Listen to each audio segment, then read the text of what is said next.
한 여성이 방송국 기자에게 다급하게 전화했습니다. 살려주세요! 저를 죽이려고 해요! 기자는 그녀에게 침착하게 말해달라고 했습니다. 시어머니하고 남편이 저를 죽이려고 해요. 문을 열고 들어오려고 한다니까요. 남편 집에서 도망 나온 지 2개월이 되었는데 남편이 지금 있는 곳을 알아내서 쫓아왔다고 합니다. 기자는 상황의 심각성을 인식하고 카메라맨과 현장으로 달려갔습니다. 현장에 도착한 기자는 너무 놀랐습니다. 그녀가 머물고 있는 임대아파트의 침실 머리맡에 칼이 꽂혀 있었기 때문입니다. 기자에게 전화한 진위는 공포에 질려 말을 이어갔습니다. 너무 무서워서 잠도 못 자고 있어요. 남편이 어제 저녁에 들어와서 죽여버리겠다며 칼을 꽂아놓고 갔다고 했습니다.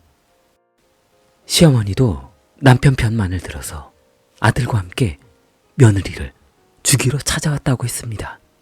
기자는 원인을 알고 싶었습니다. 기자는 그녀에게 무엇 때문에 이런 상황까지 오게 됐냐며 물었습니다.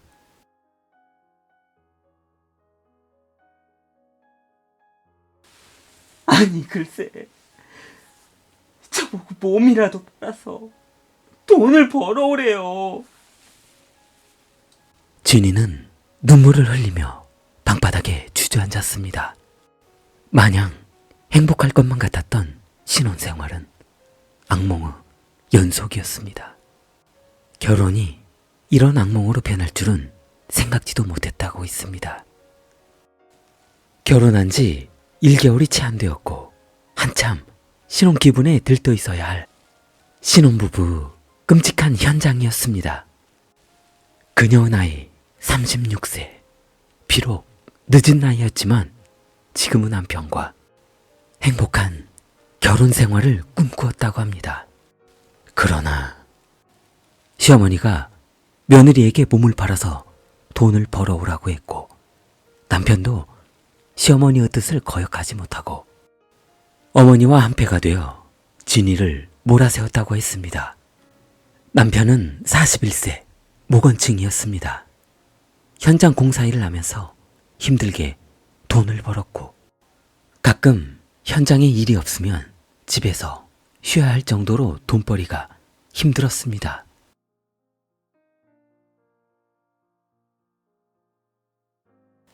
시끄러운 그녀의 임대아파트에 시어머니와 남편이 현관문을 열고 들어오며 삿대질하고 소리 지릅니다. 뭘 열다고 기자까지 부르고 자리야? 진이는 남편을 보자마자 무서워서 재빨리 기자 등 뒤로 숨었습니다. 일이 나오지 못해? 남편은 기자 뒤에 숨은 진이를 끄집어내려 기자와 몸싸움을 벌였습니다. 기자가 남편을 안정시킨 뒤 경찰을 부르겠다고 합니다. 남편은 당장 불러오라며 큰 소리칩니다. 뒤에 있던 진이는 기자에게 얼마 전 경찰도 불러봤는데 가족 일이니까 가족끼리 해결하라면서 둘러보고 그냥 돌아갔다고 했습니다. 경찰을 불러봐야 별 도움이 안 될 거라고 했습니다. 기자가 시어머니에게 말했습니다. 어머니, 아무리 그래도 며느리한테 몸을 팔라고 하는 것은 아니지 않나요? 아들 뒤에 있던 시어머니는 앞으로 걸어 나옵니다. 걸어 나오는 시어머니의 거동이 약간 불편해 보입니다. 왼손으로 굽어진 허리를 잡고 오른손으로는 오른쪽 다리를 짚으며 몇 발자국 걸어왔습니다. 내 몸이 이런데 며느리한테 그런 일을 시킨다는 게 가능한가요?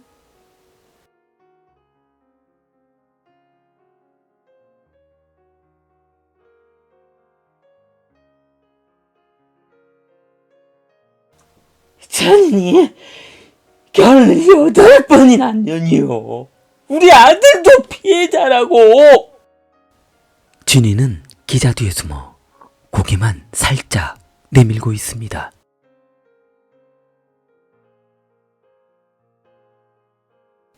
진이는 단골집 미용실 사장의 권유로 한 남자를 소개받았습니다. 소개받은 두 사람은 호감을 가지고 있었고 두 사람 모두 혼기가 차서 만난 지 2달 만에 서둘러 결혼을 하게 되었습니다. 그렇게 진이는 현 남편 모건칭과 결혼했습니다. 그러나 며칠 후 모건칭의 집에 손님이 찾아왔습니다.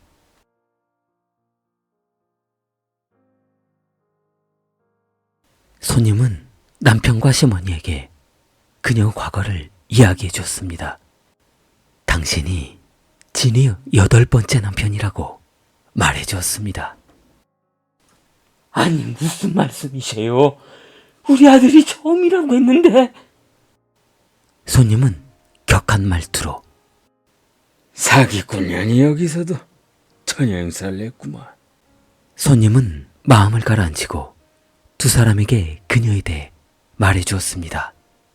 본인도 피해자라면서 진이 집이나 마을에 가서 확인해 보면 알 거라고 귀띔해 주었습니다.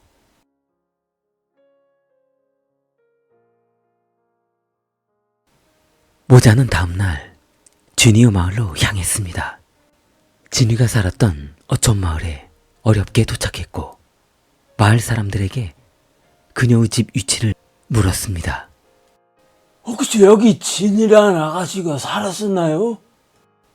건층을 한번 올려다보는 노인은 그 16살에 애 낳았다는 말인가? 건층과 어머니는 침을 꿀꺽 삼켰습니다. 애를 낳다뇨? 그거 어렸을 때 애를 낳고 집에다 버려놓고 도망갔었지. 동네가 한참 시끄러웠었지. 두 사람은 진이가 16세 때 애를 낳았다는 소식에 충격을 받았습니다. 그 애가 커서 아마 애를 낳았지. 손녀를 봤을 거야. 손녀는 또 뭔가요? 진이가 16살 때 낳았던 아이가 커서 결혼을 한 것입니다. 금년에 진이 나이가 36세이니 딸도 어느덧 20세가 되었던 것입니다. 그래. 진이가 할머니가 된 거지. 남편 모건친과 어머니는 재혼인 것에 대한 사실만 확인하러 왔다가 청천벽력 같은 말을 듣게 되었습니다. 몸이 불편하신 어머니는 조용히 담벼락 모서리로 돌아갔습니다. 쪼그리고 앉아 훌쩍이기 시작했습니다. 두 사람은 진이 집에 도착 후 그녀의 부모를 만났습니다. 그녀의 부모에게서 모든 사실을 알게 된 두 사람은 돌아오는 길 버스 안은 울음바다가 되었습니다. 이번 혼사를 취소하고 싶었습니다. 남편 모건칭은 부인 진이에게 결혼 지참금 4,800만 원을 주었기 때문입니다. 그 돈은 모건칭과 어머니가 시골에서 평생을 모은 돈이었습니다. 건칭은 결혼 지참금을 모으기 위해 먹을 것도 안 먹고 안 사입고 악착같이 모았던 돈입니다. 평생 이 순간 결혼만을 위해서 돈을 모았는데 한순간에 물거품이 되었습니다. 두 사람은 결혼도 취소하고 결혼 지참금도 돌려받고 싶었습니다.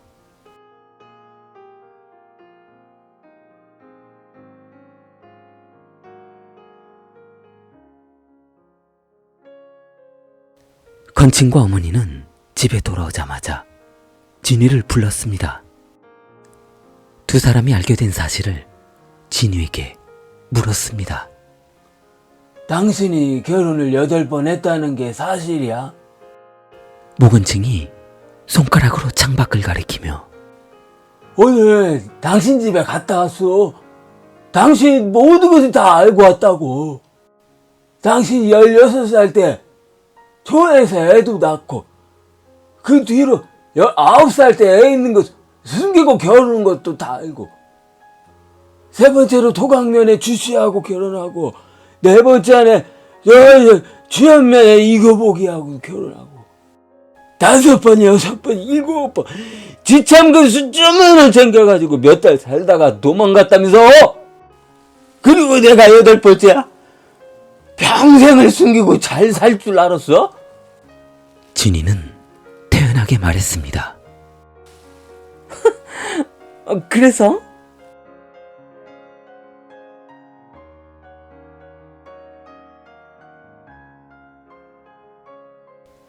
진이의 당돌한 태도에 두부자는 어이가 없었습니다. 시어머니는 말은 해야겠는데 차마 입이 벌어지지 않았습니다. 시어머니는 혼인을 무르고 싶으니 당장 결혼 지참금 4,800만 원을 돌려달라고 했습니다. 그러자 진이는 당돌하게 말했습니다. 뭐 알고 말하는 거야? 법적으로도 별 문제 없을걸? 중화인민공화국 결혼법 제10조 당사자가 지불한 결혼 지참금을 반환 요청할 수 있는 경우 10조 1항 쌍방이 혼인신고를 하지 않은 경우 10조 2항 쌍방이 혼인신고 절차를 밟았지만 통과하지 않는 경우 10조 3항 혼인 전 지급하여 지급 이는 생활에 지장을 초래할 경우 중국의 결혼 풍습은 신랑이 신부 측에 신부를 키워주신 감사의 뜻으로 지참금을 지급해야 합니다. 결혼 지참금이 200만 원이 아니라 수천만 원에 달합니다. 진이가 시집오고 얼마 후 매일 늦잠 자는 며느리를 푹 잘 수 있도록 시어머니는 깨우지 않고 배려해 주었습니다. 그렇게 진이는 한 달 동안 매일매일 밥도 안 하고 점심때가 되어서야 일어나 시어머니가 차려주신 점심을 먹었습니다. 삼시세끼 식사 준비며 설거지는 시어머니의 몫이었습니다. 하지만 시어머니는 싫지 않았습니다. 혹시나 며느리가 임신한 게 아니냐며 아들의 등을 때리면서 낄낄대며 좋아했습니다. 아들은 결혼한 지 한 달밖에 안 되었는데 무슨 임신이냐며 어머니에게 너스레를 떨었습니다. 그러나 며느리의 임신은 본인들의 착각이었습니다. 며느리는 매일매일 도망갈 생각만 하고 있었던 것입니다. 두 사람은 혼인신고 후 한 집에서 시부모를 모시고 살고 있고 동거, 같이 살고 있으니 남편이 승소할 가능성이 작아 보입니다.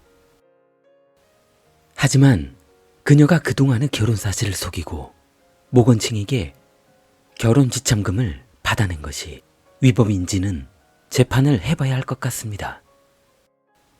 시어머니는 마지막으로 돈만이라도 돌려달라고 했으나 그녀는 집을 나가버렸습니다. 시어머니는 그 돈을 받아야 아들이 다시 장가를 갈 수 있기 때문입니다.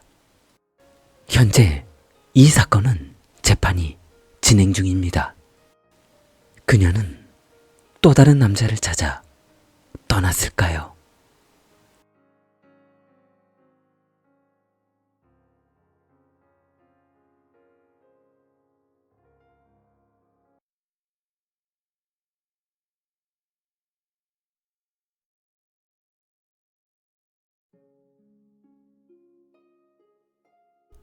(1937년) 남경의 한 막사.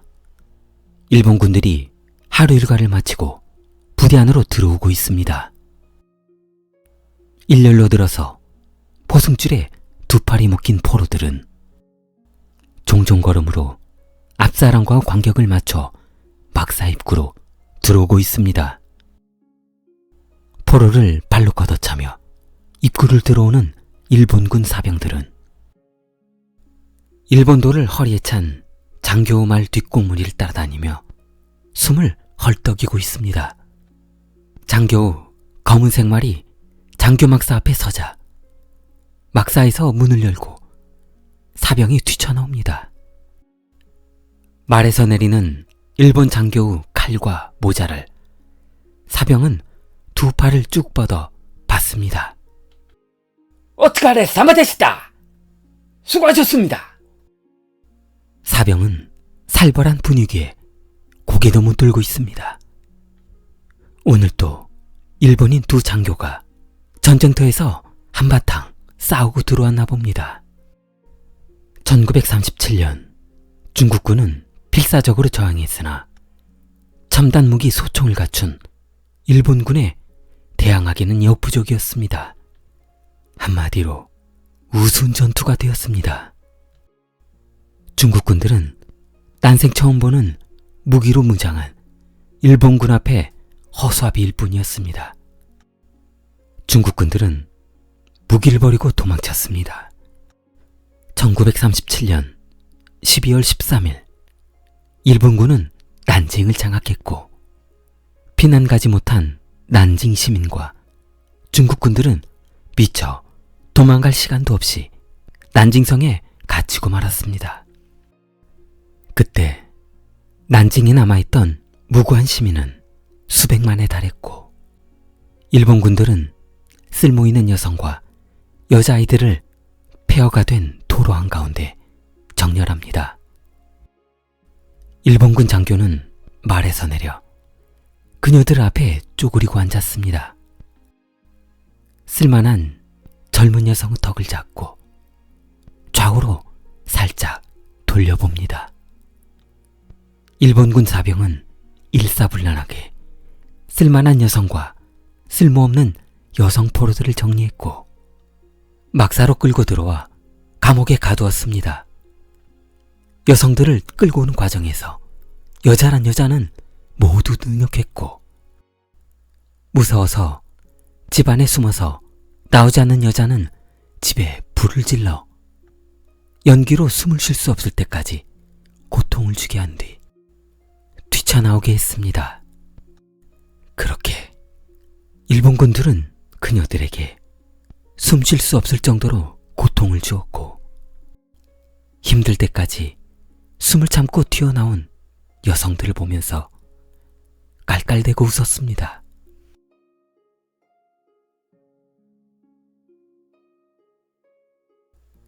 일본군 막사의 저녁 식사 시간이 끝나고 술을 마시는 막사에는 하루 일과를 불기 위해 몰려든 일본군들로 북적북적했습니다.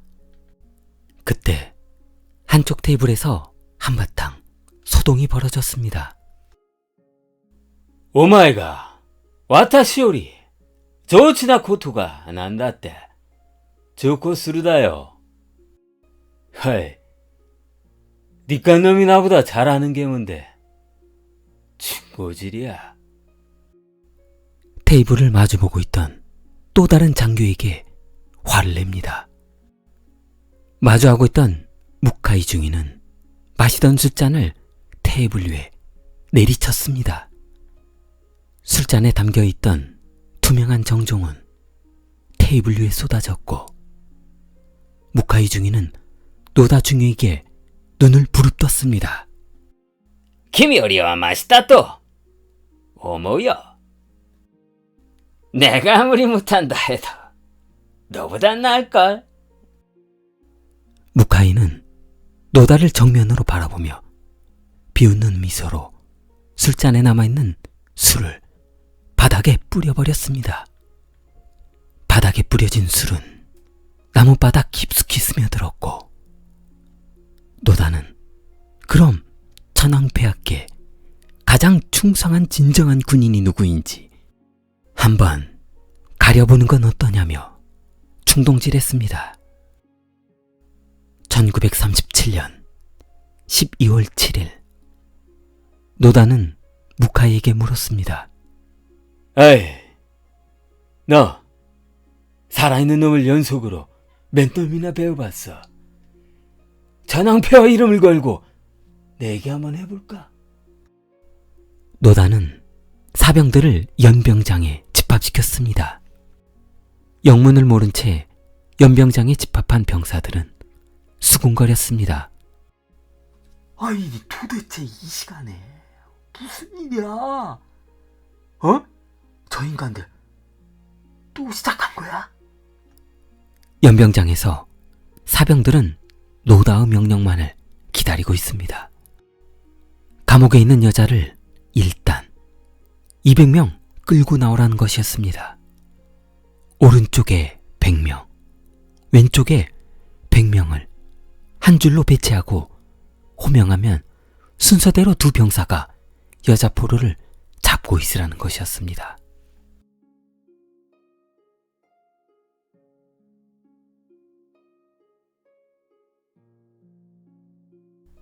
오른쪽에 무카이 중위가 일본도를 왼손에 들고 서 있습니다. 그를 가사롭게 바라보는 노다는 왼쪽에 섰습니다. 노다가 사병에게 손짓합니다. 사병은 두 여인을 끌고 연병장 한가운데로 끌고 와 무릎 꿇게 했습니다. 두 병사는 각각 한 여인의 한 팔씩, 왼손으로 여인의 팔을 잡고 한 손으로는 어깨를 짓누르고 있었습니다. 연병장에 울려 퍼지는 호각 소리는 고막이 터질 듯 했습니다. 노다 중위와 무카이는 벤노 헤이커 반자이! 두 사람은 찬왕표와 만세를 외쳤습니다. 노다 중위는 일본도를 두 손으로 꽉 움켜쥐었습니다. 오른손은 칼자루와 칼날 끝부분을 잡고 왼손은 칼잡이의 아랫둥을 잡고 있었습니다. 호각이 울리자 노다는 두 손으로 잡았던 칼자루를 빨래 쥐어짜듯 쥐어짜며 머리 정수리 위로 두 팔을 올렸습니다. 노다 중위는 거침없이 칼을 내리쳤습니다. 무카이는 감탄했습니다. 野田さんがすごいです。大したもんだね。 기다리고 있던 무카이도 일본도를 내리찍었습니다. 그렇게 한순간에 50여 명의 시신은 연병장 한쪽 구석에 차곡차곡 쌓이기 시작했고, 그래, 이 맛이지. 살아있는 뼈를 썰어내는 이런 기분 말이지. 살아있는 뼈를 썰어내는 이런 짜릿한 기분이라며 무카이는 누가 100명까지 먼저 가는지 두고 보자며 속도를 내고 있습니다.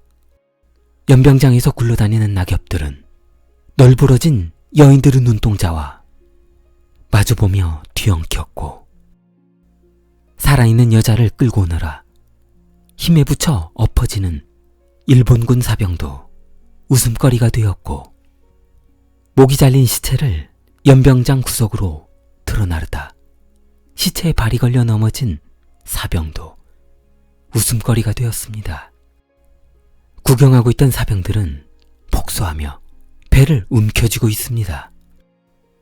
그들이 베어둔 여인의 시신은 어느덧 배구에 달했고, 무카이는 칼날이 무뎌진 일본도를 유심히 바라보며 이대로 너한테 질 수는 없지. 빠가야로. 거친 숨을 몰아쉬는 노다 중위는 힘들면 이제 그만 포기하라며 무카이를 설득해봅니다. 무카이, 이미 100명이 넘었는데 힘들면 포기하지 그래. 웃기지 마. 300명까지 가보는 건 어때? 두 장교의 목표는 300명으로 바뀌었습니다. 연병장 오른쪽에 줄 서 다음 순서를 기다리던 여인들은 무서워서 숨이 턱 밑에까지 찼습니다.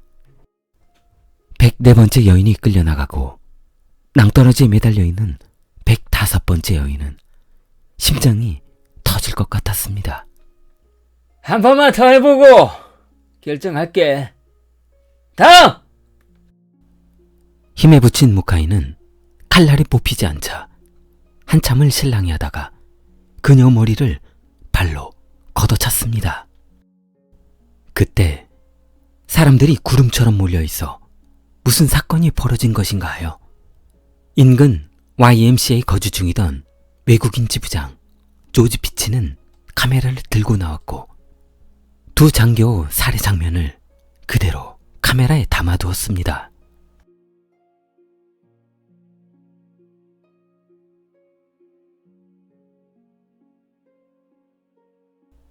일본 전역에는 각종 신문에 두 장교 시합이 대서특필되었습니다.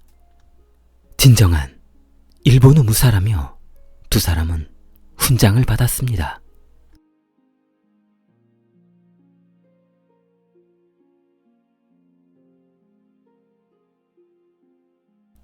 몇 년 뒤 중국 상해 항구에서는 두 사람은 도망가기 위해 서둘러 배에 올라탔습니다. 수많은 일본군 중에 두 사람을 기억하는 사람은 어디에도 없었습니다. 그들도 살아남아야 했으니까요. 중국인에게 잡히면 죽게 될 게 뻔했습니다. 일본으로 돌아간 노다와 무카이는 고향으로 돌아가 수년 동안 아무 일도 없다는 듯 평범한 일상 속에 집에서 휴식을 취하고 있었습니다.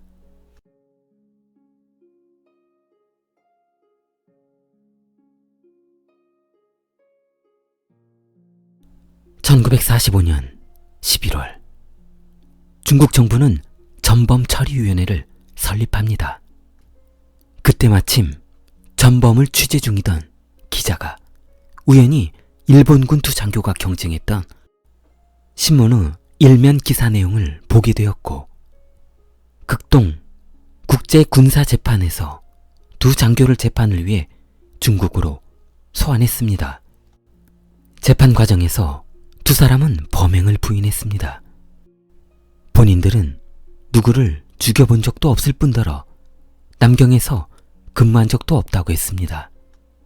검사가 일본에서 발행된 신문 기사를 증거로 제출하자 노다는 사진 속 사람들이 어디를 봐서 나와 닮았냐며 발뺌했습니다. 신문 기사는 모두 날조된 것이고 지금 이 세상이 어떤 세상인데 저런 일이 벌어질 수 있냐고 말도 안 된다며 소리 질렀다고 합니다. 법원은 증거로 그날 학살했던 장면이 촬영되었던 영상을 법정에서 상영해줬고 증인 100여 명이 증인으로 참석했습니다. 연병장에서 아슬아슬하게 목숨을 유지했던 여인들도 증인으로 참석하여 잔인했던 그날의 상황을 상세하게 설명해 주었습니다. 법원은 두 사람에게 사형을 선고했습니다. 재판 장소는 1947년 12월. 그들이 살인 시합을 벌였던 남경성에서 공개 재판이 거행되었고 사형을 선고하였습니다. 좋아요, 구독 부탁합니다. 킬리였습니다.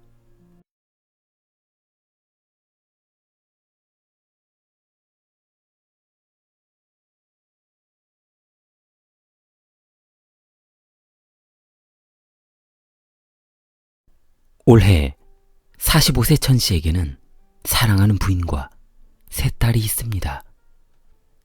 사랑하는 아내와 결혼한 지도 벌써 17년이 다 되어가는 것 같습니다. 무뚝뚝한 그에게 사랑이라는 단어는 항상 쑥스럽기만 합니다.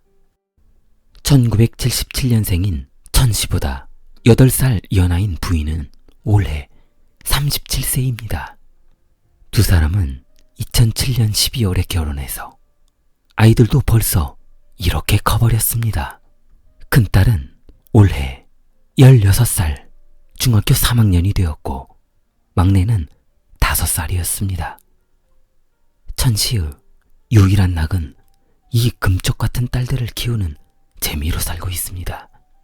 천씨는 공사장 인부로 일하고 있어 대도시 현장을 따라다니며 일하는 특성이 있었습니다. 한번 일을 나가면 보통 1년 뒤에 집에 돌아오곤 했습니다. 자녀들을 위해서 매번 월급은 부인에게 입금해 주었습니다.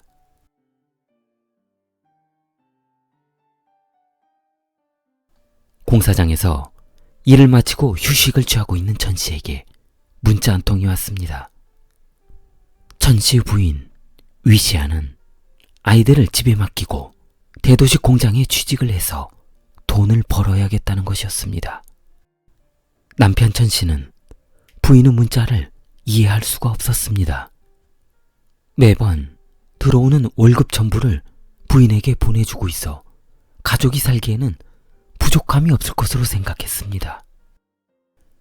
천 씨는 문자를 받자마자 답장했습니다. 사랑하는 딸들이 우선이지 그깟 돈이 무슨 필요가 있냐며 문자를 보냈습니다. 그러나 부인 위치의 생각은 달랐습니다. 남편의 생각도 중요하지만 하고 싶은 일을 하고 싶다는 것이었습니다.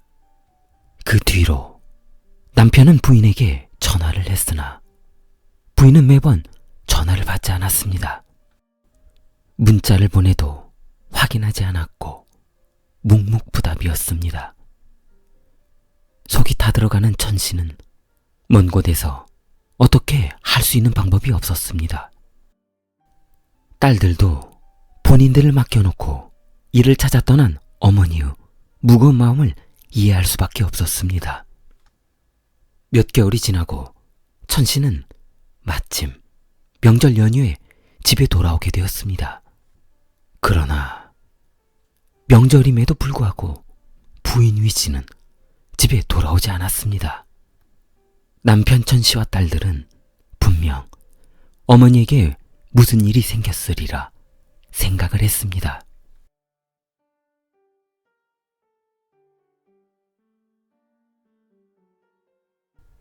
남편은 아내가 분명 사고가 났을 것이라는 생각으로 핸드폰 회사를 찾아갔습니다. 아내의 사고 위치를 파악해야겠습니다. 그런데 핸드폰 회사에서 알려준 사고 현장은 부인이 일하고 있다는 대도시의 한 호텔이었습니다. 남편은 위치를 확인한 결과 설마 하는 생각을 몇 번이고 되풀이했습니다. 부인이 전에도 몇 번 바람을 피우긴 했지만 이렇게 명절 때까지 집에 안 들어올 정도는 아니었기 때문입니다. 천 씨는 지갑을 챙겨 버스를 타고 부인 위 씨가 있는 곳으로 향했습니다. 호텔 앞에서 서성이며 한참을 생각에 잠겼습니다.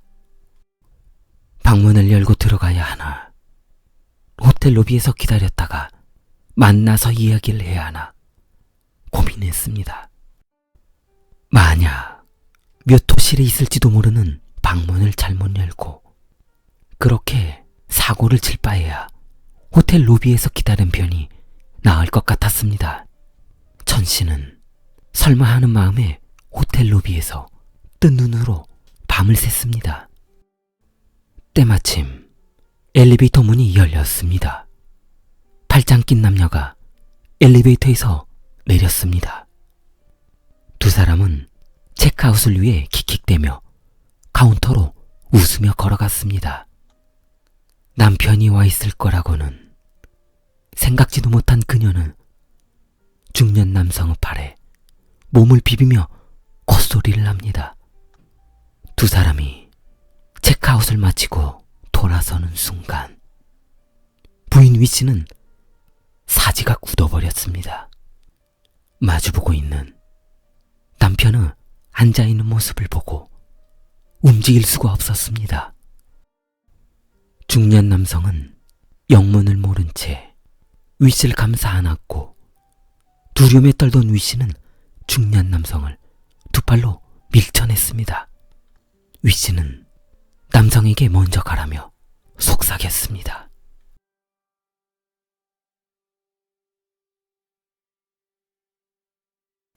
남편 천 씨는 차분하게 부인에게 말했습니다. 당신이 이러는 것을 이해할 수는 있으나 저 사랑스러운 딸들 셋을 놔두고 이런 짓을 한다는 것은 용서할 수 없다고 했습니다.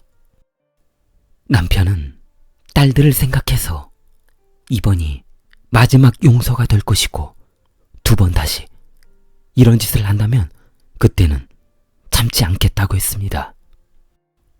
그러자 부인 위 씨도 나도 더 이상 이렇게는 못 살겠다고 말했습니다. 일 나가면 1년이 기본이고 아버지라고 돈만 보내주면 다가 아니라며 이혼을 통보했습니다. 부인 위 씨는 이혼의 조건으로 재산 분할과 자녀를 어떻게 할 건지 물었습니다. 그러자 남편 천 씨가 아무 말이 없자 그럼 딸들이 가고 싶은 쪽으로 가게 하는 건 어떠냐며 부인 위 씨가 물었습니다.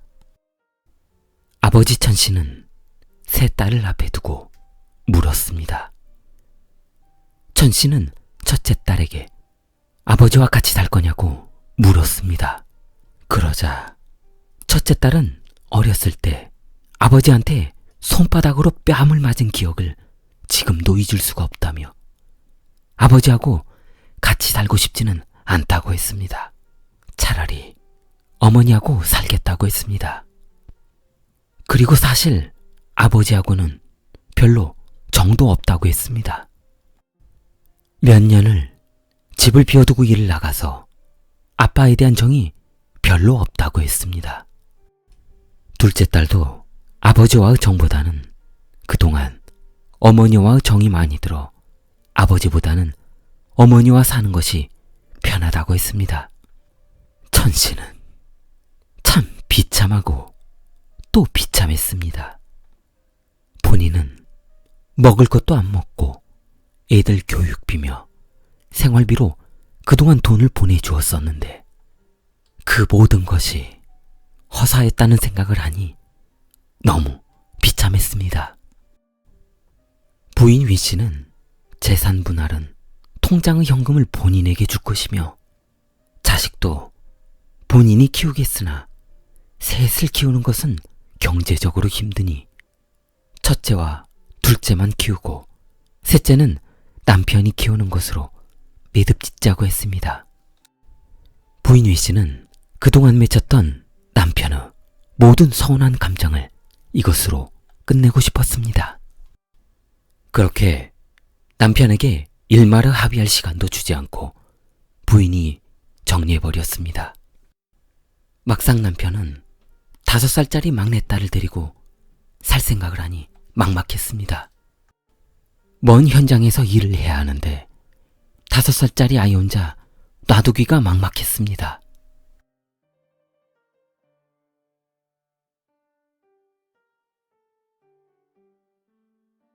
그런데 남편은 이상한 생각이 들었습니다. 천 씨는 집안을 뒤지기 시작했습니다. 집안에 있던 달력과 핸드폰 달력을 뒤적거렸습니다. 본인이 공사 현장에서 일이 없었을 때 집에 돌아와 있었던 날짜를 세어봤습니다. 집에 머문 것이 기껏해봐야 며칠 안 되었고 그렇다고 자주 관계를 했던 것도 아니었고 매번 관계를 할 때마다 부인 위 씨가 강요해서 피임을 했었는데 아무리 생각해봐도 임신이 될 만한 상황은 어디에도 없었습니다. 몇 번이고 달력을 뒤적여봤지만 의심에 대한 마음의 변화는 없었습니다. 천 씨는 마침내 막내딸과 본인의 유전자를 검사해보기로 했습니다.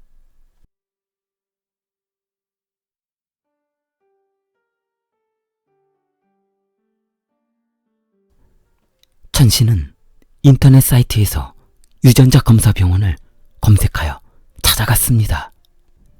막내딸과 본인의 유전자를 검사했습니다. 검사 결과 천 씨는 검사 결과지를 몇 번이고 손가락으로 비벼봤습니다. DNA가 몇 포로가 일치했는가가 나오는 것이 아니라 불일치라는 글자가 써 있는 것이었습니다. 천 씨는 이 감정을 어떻게 표현할 수가 없었습니다. 막내딸이 누구 자식인지도 모르고 평생을 떼아볕에서 벌어 키워준 것이었습니다. 천 씨는 치밀어 오는 분노를 삭히며 집으로 돌아왔습니다. 부인 위 씨에게 전화했습니다. 그러나 위 씨는 여전히 전화를 받지 않았습니다. 처갓집에 전화를 했으나 장모는 딸의 행방을 모르겠다고 했습니다. 아이들을 집에 놔두고 떠났다고 했습니다. 그러자 천 씨는 더욱 화가 났습니다. 전화를 끊고 소파에 가만히 앉아 막내딸을 바라보는 순간 천 씨는 다시 생각에 잠겼습니다.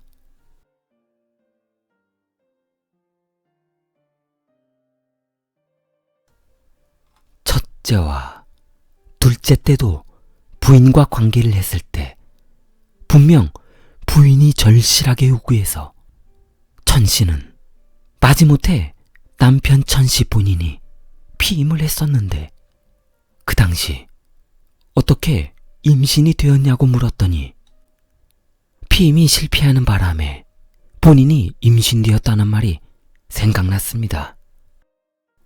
다음날 천 씨는 처갓집으로 갔습니다. 첫째 딸과 둘째 딸을 데리고 막내를 검사했던 병원으로 향했습니다. 천 씨는 두 딸과의 유전자 검사를 의뢰했고 숨막히는 가슴의 통증을 호소하며 결과를 기다렸습니다. 천 씨는 마침내 두 딸과의 유전자 검사 결과를 받았습니다. 검사 결과 봉투를 열고 내용을 확인하는 순간 천 씨는 주저앉고 말았습니다. 다리가 풀려서 서 있을 힘이 없었습니다. 두 딸과의 DNA 검사 결과도 불일치했습니다. 너무 어처구니가 없었습니다. 병원에 간 김에 본인은 남성의 문제가 있는 것은 아닌가 해서 검사를 해봤으나 이상은 없었습니다. 부인 위 씨는 결혼하기 전부터 지금까지 수많은 남자들과 지냈던 것이었습니다. 첫째의 아버지는 누구인지도 모르고 둘째 딸의 아버지도 누구인지 몰랐던 것입니다. 물론 셋째 딸도 마찬가지였습니다. 남편 천 씨는 그동안 공사장 뙤아볕에서 비참하게 벌어서 부인이 바람피는 돈을 대줬던 것이었습니다. 그렇게 힘들게 벌어 바람핀 부인, 딸들을 키워주었던 것입니다. 그리고 남은 남자 애 낳는 산부인과 병원비까지 대줬던 것입니다. 남편 천 씨는 너무 억울한 마음에 지역방송 라디오 프로그램에 이 사연을 올리게 됩니다. 본인 상식으로는 이런 상황을 처리할 방법을 모르겠다며 사연을 보냈습니다. 그러자 이 사연을 듣게 된 방송국에서 천 씨를 취재했고 전국 방송을 타며 화제가 되었습니다. 현재 천 씨는 부인 위 씨와 이혼 재판 중이며 재산 분할의 문제를 해결하지 못하고 치열한 공방을 벌이고 있다고 합니다. 좋아요, 구독 부탁합니다. 킬리였습니다.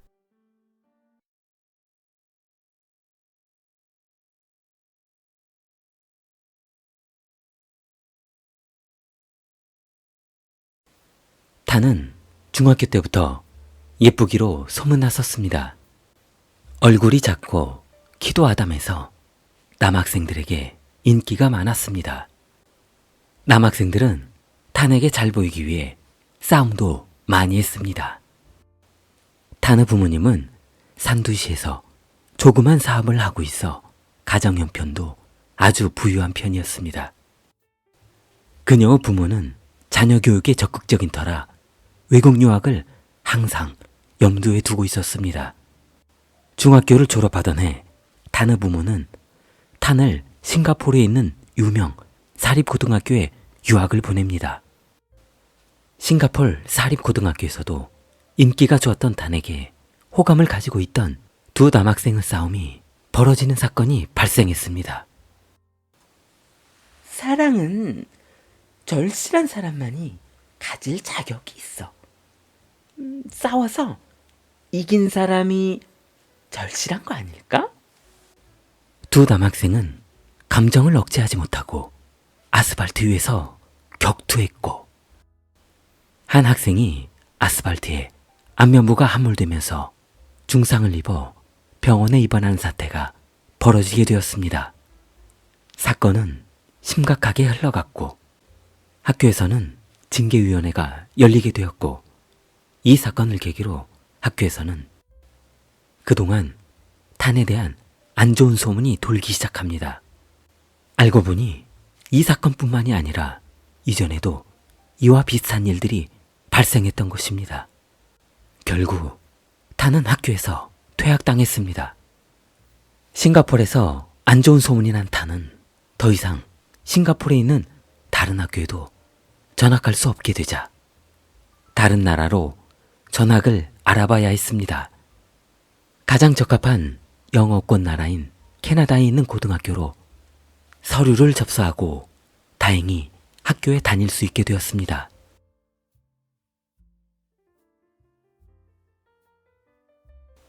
탄은 캐나다의 토론토에 있는 고등학교에 등교했습니다. 외국인 유학생 위주의 학교라서 친구를 사귀는데 별 어려움은 없었습니다. 무엇보다 탄은 타고난 애교가 있었기 때문입니다. 난 바닐라 라떼가 좋을 것 같은데. 자기는? 전학 오자마자 남자친구를 사귀었습니다. 싱가포르에서 난리친 사건의 잉크가 말하기도 전에 캐나다에 도착하자마자 남자친구를 사귀었습니다. 탄은 13세부터 가방에 콘돔을 가지고 다닐 정도로 남자친구가 끊이질 않았다고 합니다. 남자 다루는 법을 일찍부터 터득한 것입니다. 자기 카드 가져왔어? 이번에 거기에서 신상 목걸이 나왔던데. 타는 남자친구 왕은 그녀의 말이라면 하늘의 별이라도 따다 줄 것입니다. 그거 몇 분이나 한다고. 당장 가자. 왕 아버지는 중국 항저우에서 무역회사를 운영하고 있어 상당한 재력가입니다. 외동아들 왕이 유학 생활을 마치고 돌아오면 운영하고 있는 회사를 물려줄 계획으로 캐나다에 조기 교육을 시키고 있었습니다. 왕은 공부도 썩 잘했고 부모님의 말도 잘 듣는 평범한 학생이었습니다. 탄을 만나기 전까지는 말이죠.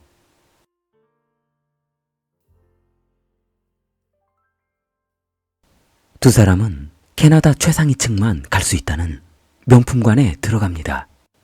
고급 스포츠카를 주차장에 주차하고 매장에 들어서자 귀티나는 학생 앞에 명품관 직원들은 가지런히 손을 앞으로 모으고 허리를 45도 숙여서 인사합니다. 인사를 받은 탄은 고개를 까딱하며 검지손가락을 들어 올립니다. 정장을 입은 아름다운 직원이 뒤를 따르고 탄은 신상 목걸이를 보여주라고 합니다. 이번에 신상 나왔다며? 직원은 하얀 면장갑을 낀 채로 보석을 진열해 놓은 유리관을 열었습니다. 우스워 보이는 목걸이였지만 600만 원에 달했습니다. 직원은 조심스럽게 목덜미에 늘어진 탄의 머리를 넘겨주며 목걸이를 채워줍니다. 이걸로 하지. 거울에 비친 눈부신 목걸이를 만져봅니다. 옆에 있던 왕은 카운터에 가서 결제를 합니다. 목걸이는 마음에 들어? 마음에 들어. 신상이라서 누가 아직 안 했을 거야. 난 겹치는 건 딱 질색이거든. 그리고 자기야, 그거 가져왔어? 얼마 전부터 타는 왕에게 부탁을 했었습니다. 마음대로 쓸 수 있는 카드 하나를 주라는 것이었습니다. 가져왔어. 이거면 마음대로 사용해도 부족하진 않을 거야. 역시 자기밖에 없어. 타는 왕의 볼에 가벼운 키스를 해주었습니다.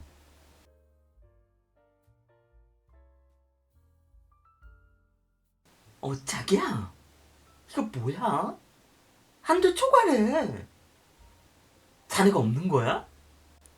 타는 3개월 만에 2천만 원을 사용했습니다. 그녀의 구매 품목은 대부분 고가의 명품 옷이며 명품 화장품, 귀금속 등이었습니다. 벌써 다 썼어?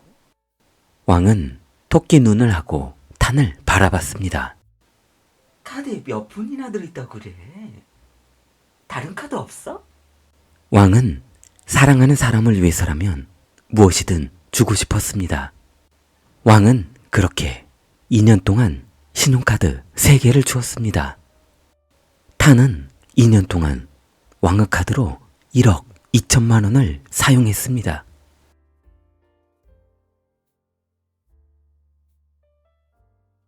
왕이 아무리 돈이 많아도 학생의 신분으로 감당할 수 없는 액수가 되었습니다.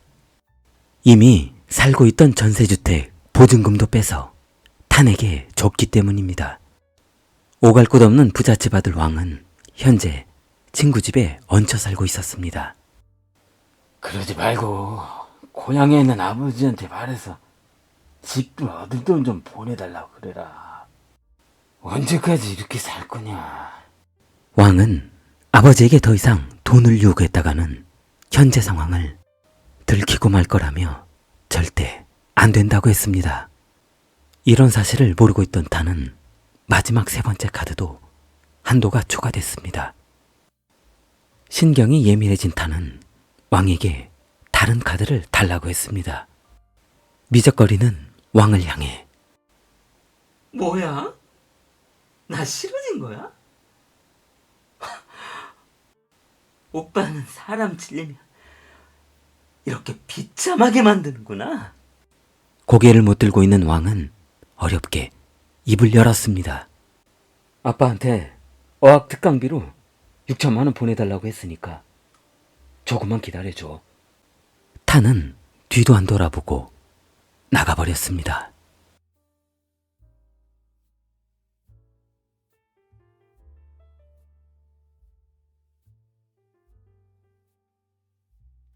왕은 탄에게 또다시 전화 겁니다. 왜 이렇게 전화를 안 받지? 한 번도 이런 적이 없었는데. 왜 안 받지? 수십 통을 해봤으나 신호는 가지만 받지를 않습니다.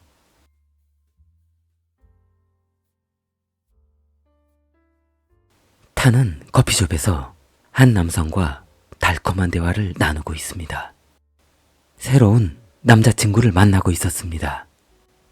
새로운 남자친구 이름은 반이었습니다. 반의 복장과 풍기는 인상으로 보아 보통 집안의 아들은 아닌 것 같습니다. 중국 유명 은행의 은행장 아들이었습니다. 두 사람은 커피숍 테이블에서 일어나 반의 스포츠카에 올라탔습니다. 명품관으로 쇼핑을 떠났습니다. 그렇게 한동안 탄과 새로운 남자친구 반의 관계는 깊어가고 있었습니다. 그러나 전 남자친구 왕은 살이 20kg나 빠졌습니다. 백방으로 탄을 찾아다녔던 왕은 그녀를 만날 수 없었습니다.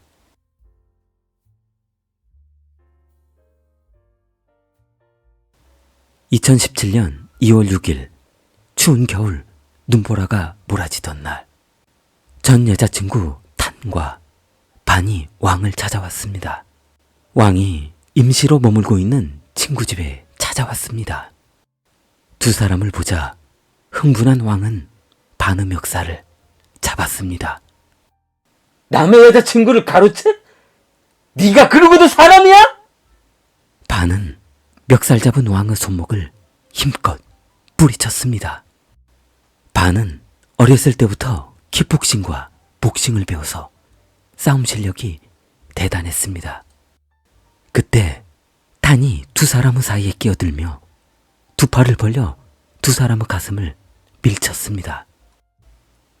싸우지 말고 잠시만 앉자. 우리 싸우려고 온 게 아니잖아. 풀려고 온 거지. 안 그래?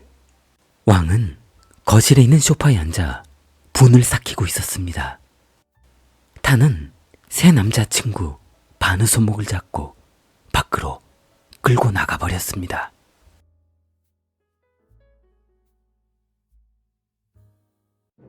반은 소파에 앉아있던 왕의 뒤통수를 쇠파이프로 내리쳤습니다. 왕은 그대로 거실 양탄자 위에 머리를 쳐박고 쓰러졌고 신경이 마비되는 발작 증세를 보이며 사지를 탈딱거렸습니다. 뒤집어진 눈동자와 꺾어진 목. 왕은 일어나 보려고 발버둥 치는 것 같았습니다. 잠시 후 왕은 멈췄습니다. 탄이 왕의 맥박을 확인합니다. 됐어. 들고 나가자. 반과 탄은 쓰러져 있는 왕을 들기 위해 두 팔과 두 다리를 잡았습니다. 그때 현관문이 열렸습니다. 왕의 룸메이트 찬이 돌아왔습니다. 찬은 주저하지 않고 경찰에 신고했습니다. 두 사람은 현행범으로 토론토 경찰서로 연행되어 구속되었습니다. 조금 전 반을 데리고 밖으로 나간 탄은 새 남자친구 반에게 전 남자친구가 계속 귀찮게 구니 이번 기회에 죽이지 못한다면 평생 괴롭힐 것이라고 했던 것입니다.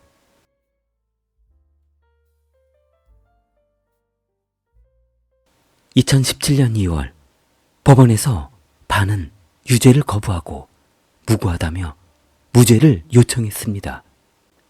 완벽한 그 살인 현장과 범행 도구가 있었지만 시종일관 그는 무죄를 호소했습니다.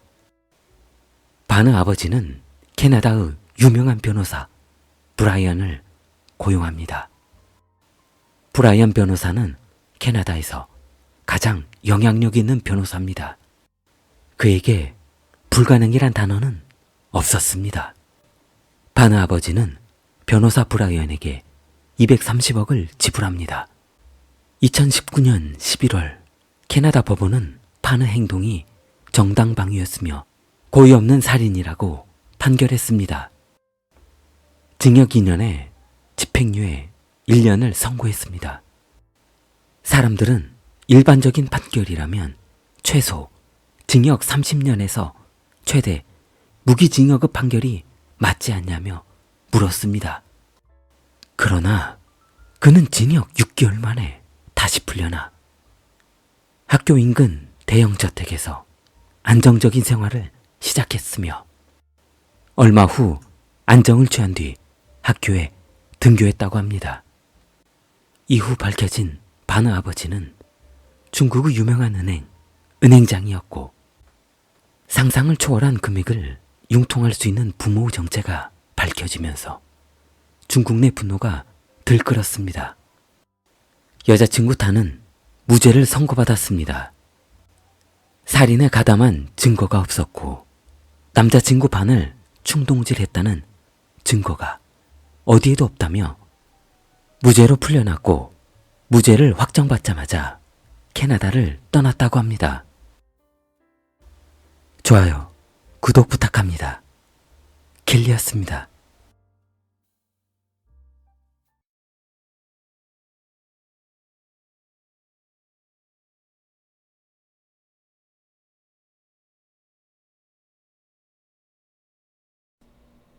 산시성의 한 마을에 세 가족이 살해당하는 사건이 발생했습니다. 2008년 2월 15일 살해 현장에 서 있는 장구구는 과거를 정산할 수 있어서 기분이 좋았습니다. 이 순간을 위해서 22년간 난 하루도 그날의 충격을 잊지 않고 살았습니다. 2008년 장은 가족과 함께 명절을 보내기 위해 고향에 왔습니다. 장은 가족과 함께 술을 마셨고 다음날 새벽 어머니 산소에 쓸쓸히 혼자 올라갔습니다. 그날 새벽 산 중턱에 걸터 앉아있던 장은 또 다른 성묘객들이 올라오자 바위 뒤로 숨었습니다. 성묘객 한 사람이 먼저 올라간 후 제일 마지막으로 올라가던 남성을 몰래 뒤따라갔습니다. 장은 준비해둔 칼을 꺼냈습니다. 성묘하러 올라갔던 남성은 그 자리에서 비명 한 번 못 질러보고 죽었습니다. 군대에서 군사교육을 받았던 장은 주저하지 않고 먼저 올라간 성묘객의 뒤를 따라 올라갔습니다. 순식간에 성묘객을 따라잡은 장은 뒤돌아보던 성묘객을 그 자리에서 죽여버렸습니다. 그러나 장은 뭔가 아쉬웠습니다. 아이, 것들이 사람 귀찮게 하는구만. 한 번에 모여 있어야지 두 번 일을 하게 하네. 장은 주저하지 않고 산에서 내려왔습니다. 산에서 내려오자마자 곧바로 한 주택으로 들어갔습니다. 장은 집에 들어서자마자 아이, 잘 지냈어? 얼굴에 기름기가 좌르르 한 거 보니 그동안 잘 먹고 잘 살고 지냈구만. 나는 하루도 너를 잊고 산 적이 없어. 이미 네 자식들은 어미 산소 옆에 버려두고 왔으니까 자식 걱정은 하지 마.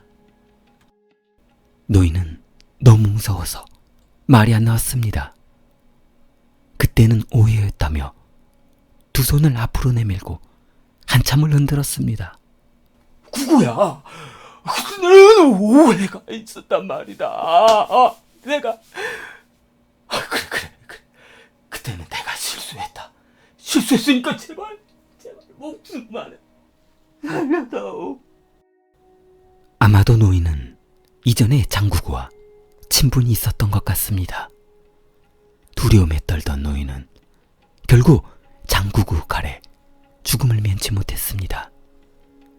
구구는 준비해둔 기름을 집안 곳곳에 뿌리고 나오는 길에 불을 붙였습니다.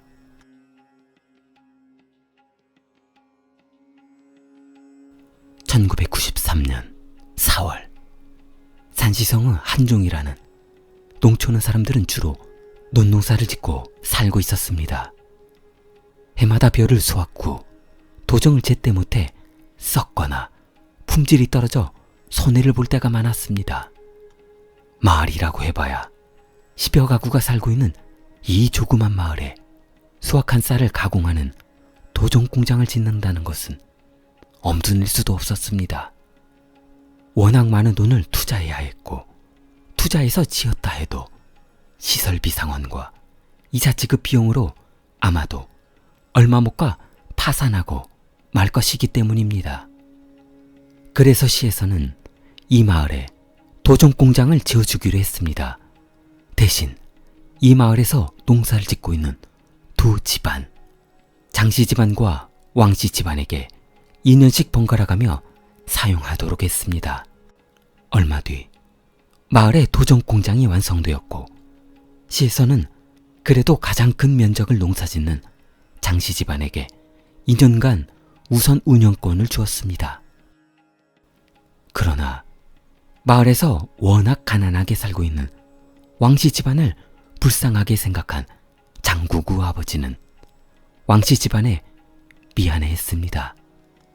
그러던 어느 날 장구구 아버지 장룡은 중대 결심을 했습니다. 왕씨 집안에 사용권을 먼저 줄 것을 결심했습니다. 경제적으로 자립을 돕고 싶었습니다. 왕씨에 있나? 아유, 형님 왜 어쩐 일이셔요? 왕씨, 요즘 많이 힘들지? 한 동네에 살면서 왕씨네가 힘들게 사는 것을 뻔히 알면서 차마 그럴 수 없었습니다.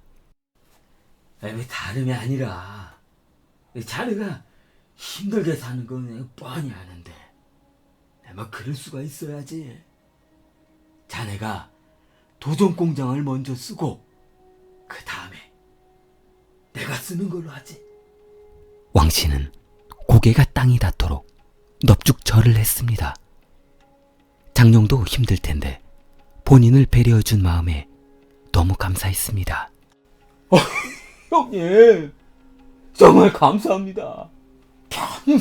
평일에 잊지 않겠습니다. 돈 벌어서 2년 뒤에 형님 사용하는데 아무 문제 없도록 해놓겠습니다.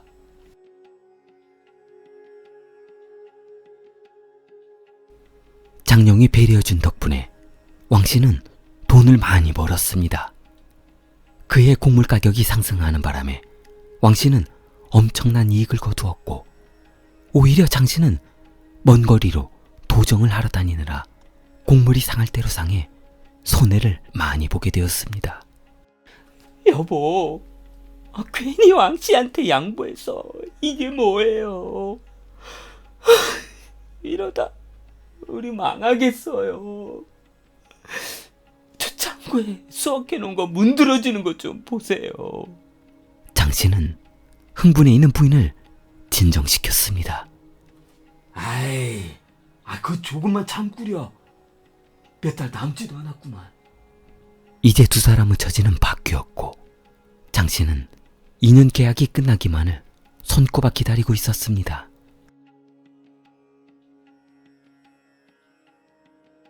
꼬박 2년을 힘들게 버텨온 장씨는 마을 동사무소에 도전 공장을 계약하기 위해 서류를 들고 방문했습니다. 그러나 청천벽력 같은 일이 벌어졌습니다. 장씨는 동사무소 직원에게 서류를 내밀며 한중마을 도전공장 계약하러 왔습니다. 자, 서류 여기 있습니다. 그러나 동사무소 직원은 도전공장이요? 도전공장 계약 다 끝났는데요. 오전에 왕 선생님이 오셔서 본인이 쓰기로 했다면서 계약서에 도장 다 찍고 가셔서 상부에 서류 다 올렸습니다. 장씨는 도전공장 계약이 이미 끝났다는 말을 듣고 믿어지지 않았습니다. 장씨는 이해가 안 돼서 직원에게 다시 물었습니다. 아니, 이 사람이 무슨 말을 하는 거야? 그때 분명히 시에서 도전공장을 지어줄 때 뭐라고 했어? 2년씩 번갈아면서 쓰는 거로 그렇게 하자고 했지? 네, 그랬죠. 그런데 이게 뭐야? 당연히 2년이 지났으니까 계약상 내가 계약하는 게 맞지 않아? 어르신 말씀이 맞습니다. 그런데 2년씩 다른 사람이 사용 계약한다는 것이 구두상의 계약이지 서류상의 계약이 아니지 않습니까? 장씨는 재계약을 하지 못하자 분을 삭히지 못하고 집으로 돌아왔습니다. 장씨를 기다리고 있던 부인은 장씨가 집에 돌아오자마자 물었습니다. 영감, 계약은 잘 하고 왔지요? 남편은 왕영감이 2년 계약을 다시 해버렸다고 했습니다. 그러자 분노를 참지 못한 부인은 왕씨 집으로 쫓아갔습니다. 왕씨 집 대문을 두드리는 소리가 마을에 울려 퍼졌습니다. 왕씨, 나와봐. 이거 해도 해도 너무하는 거 아니야? 2년 전에 다 죽어가는 사람 살려놨더니 우리 몰래 재계약을 해? 당신이 그러고도 인간이냐? 당신들 때문에 우리가 얼마나 비참하게 살고 있는데 가서 저 우리 창고 좀 봐. 벼가 문드러지고 있어. 동네가 시끄러워지자 왕씨가 뛰쳐나왔습니다. 에이, 이놈의 옆에 내가 미쳤나. 누가 그지야? 그지냐고! 그때 누가 도와달라고 했어? 누가 동정해달라고 했냐고! 지들이 나보고 먼저 쓰라고 해놓고 뭔 지랄이야! 왕씨는 대문 밖에서 장씨 부인과 큰 싸움이 벌어졌습니다. 집안에 있던 왕씨 아들이 쇠파이프를 들고 나와 왕씨 부인의 머리를 내리쳤습니다. 왕씨 부인은 그 자리에서 피를 흘리며 쓰러졌습니다. 곧바로 병원으로 이송했으나 왕씨 부인은 두개골 파열로 병원 응급실에서 사망했습니다. 사건은 워낙 순식간에 일어났고 왕씨 아들은 집안에서 현행범으로 구속되었습니다. 왕씨 아들은 재판 과정에서 선처를 호소했습니다. 판사님, 잘못했습니다. 제가 우발적으로 범행을 저질렀고요. 그 당시 부모님의 피해를 보실까봐 걱정이 돼서 그랬습니다. 선처를 부탁합니다. 판사는 이 사건이 어린 소년의 진실된 반성과 우발적인 행동으로 보고 감형했습니다. 무엇보다 범행을 인정한 막내 아들의 나이가 미성년자였기 때문에 살인을 했지만 징역 7년의 판결을 내렸습니다. 막내 아들은 감옥에서 성실한 생활을 하며 모범수로 선정되어 다시 감형이 되어 징역 4년 만에 출소하게 되었습니다. 그러나 이 모든 사건은 조작된 것이었습니다. 이 사건의 진실을 아는 사람은 단 한 사람, 장구구였습니다.